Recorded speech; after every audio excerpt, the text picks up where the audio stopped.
mutongoi wa chama cha Wiper Dr. Stephen Kalonzo Musyoka enda serikali ya Musumbe Dr. William Ruto yonthe etiewea kwa mwane ku mathuguma NND pamona ku kubalucha akisya mwene nthi Kalonzo nthini wanani wake munene kwa muthenyani wa umunthi ni walulumilia yu uwa ni wewutheine kana Musumbe Dr. William Ruto ni wawithitwe aite kanyara NND na siko isyo onthe ni toetie kumbania pamwe kwani lomuna kumusikata ingi kotini munene wa nthi sionthe wa makwani makiuma maiwa ICC Benjamin Mwaka no gutwambisa Thino nene wake munene kwa numba sionthe jwa mauvokwi umunthi Kalonzo nwathingilila unena nyola uende wa kutakwanyera na kwa NND kigo chao yumetugine kilingisi cha kwa Leslie Muturi mwana wa minister muvyano thukumwa mwene nthi Justin Muturi kwi mwakani muvetu na wikithio wothe ine kana uvuku wonthe ungamiwa ni President William Ruto wa mwene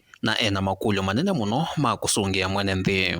The revelations by Secretary Muturi on the identity of the commander-in-chief of the abduction squads is quite telling. Mr. Ruto's dictatorship, which now kidnaps and tortures people in underground prisons, must be considered as a renegade criminal enterprise.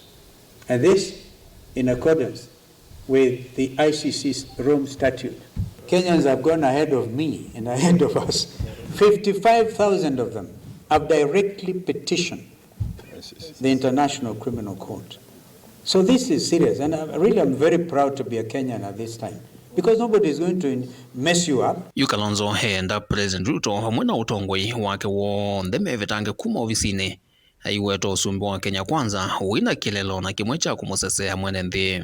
The person bearing the highest responsibility is William Ruto.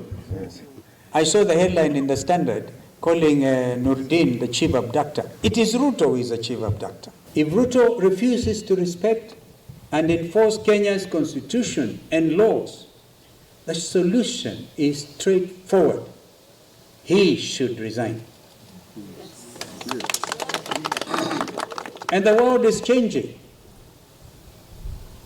Just today or yesterday, a sitting president of the Republic of South Korea was arrested in State House. When we have the likes of Sudi, Kamket, Kimani Ichung'wah, and Farah Marin, allowing the utterances that we have heard from their mouths in the presence of William Ruto, and to the amusement of him, William Ruto, kwa sababu yeye ndio alikuwa anapiga makofi kuliko wananchi. It means that the center is not holding, and we as Kenyans must heed the call that has been made by our leader, and we must prepare to do what the South Africans are the people of South Korea have done. It is time for us to go and arrest William Samoei Ruto from State House because we are on our own. Nikikaloniki vala chama cha Wiper cha mwichalza muyumbi wa Dadaab Farah Maalim kumanwa na mutuo wake wa kuendea kuvuthia NND na mauneni matena ndaya vamwe na kikio na unyanya wake na President William Ruto uvathuka una miao ya chama. For avoidance of doubt,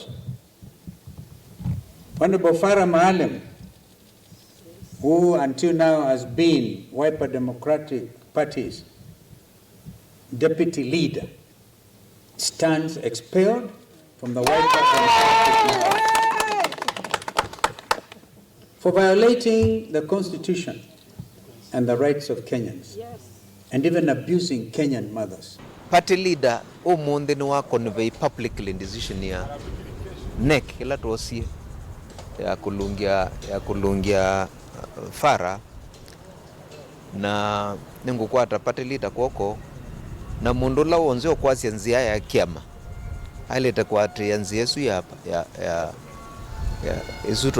isu Farah wanenge wonu ko twaleta kwenda twena discipline katika kiama na tukwata kiama koko na tukwata party leader wito koko tuendete na mbele kenda tukekosa serikali ya Kenya na tukwenukia Ruto ende tuemwenukia andu amwe mothi kunywa kuya ngima State House na Ruto na kuumanga andu ma Kenya tafara. Ingi Wiper ni atangaza inawe kwacho kilingisi kila kikumbilete kusowa kwanza maimpya IBC nikiuthinikiwa ni koti na mituki wala yu Kalonzo kuweta haki kila utuo wa vilu onetha wili ata chumani chukite. If Kokimoli loses, fine. If she doesn't lose, the panel should be constituted immediately. Remember, we said if by March there's no IBC, we will go to the streets because these people are trying to pre-rig the 2027 election. Dilivotea vilingo wa mauvo kuma vamu sini lovi nita wa Benjamin mwaka